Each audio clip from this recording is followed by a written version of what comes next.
a full coverage extension. It apply on a cuticle sides.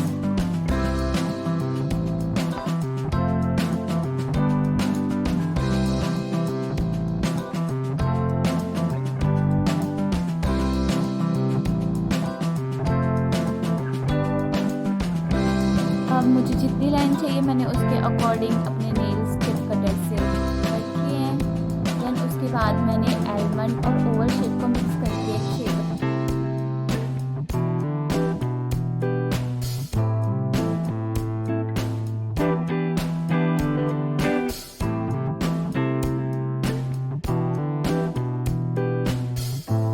अब फिर से जो भी हमारी साइड्स हैं वो अनक्लीन अनटाइडी हो गई हैं तो उनको ब्लॉक पर्पज से उनको क्लीन करेंगे, ऊपर से भी नेल्स बफ करेंगे ताकि जो हमारी नेल पेंट है वो अच्छे से अप्लाई कर सकें।